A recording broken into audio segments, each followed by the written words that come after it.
Hey, this is Danny Jones. I just wanted to give a quick update with what I've been doing here. What we have here is I'm in a mid-construction on a vacuum chamber for aluminizing telescope mirrors.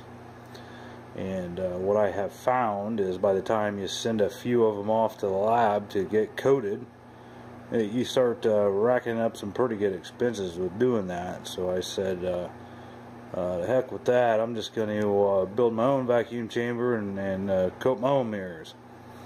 So I'm in mid-construction on that, and this is the beginning of the setup that I have for that. Up here, I don't have the vacuum chamber installed yet. It's gonna be installed right here, and this is a big gate valve, great big gate valve. And it's mounted to the table right here with the steel plate. The vacuum chamber will get mounted onto that, and I'll show that vacuum chamber in a different video. I just wanted to show where I was at on the construction of the setup.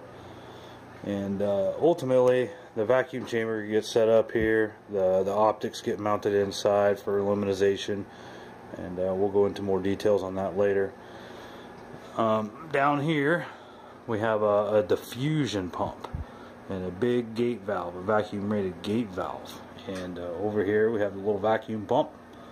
And yeah, it's a little vacuum pump. It takes a little while, but it'll pull over 29 inches. So what we do is I don't have this connection made yet.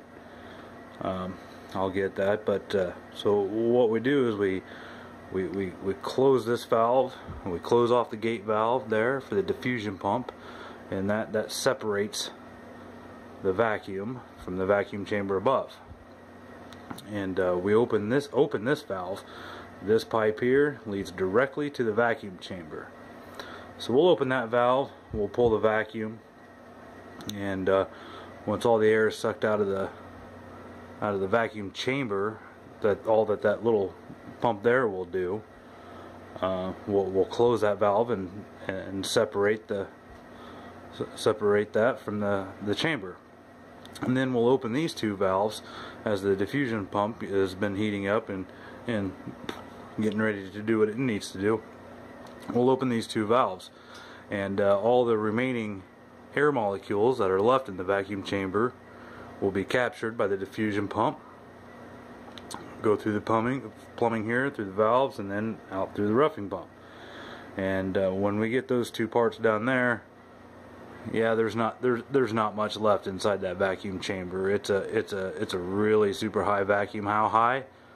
Well, it's pretty damn high, and we'll show that process when I get the vacuum chamber on there and start doing tests with that. But that's how this is the plumbing for that. Diffusion pumps are not cheap. If you've seen those, vacuum pumps aren't too bad. And then everything that goes inside the vacuum chamber to illuminize that's a whole nother video in itself there. And then I'll do a quick one on that when I'm in mid-construction on that. I mean, I've already started construction on it, but when I get a little bit closer, get a few more things done to it, I'll show that video, and then I'll show another one of the whole thing in process. So that's where I'm at on that, and everything's going together well. Initial testing are showing good seals everywhere, and well, I'll give you an update later. Thanks.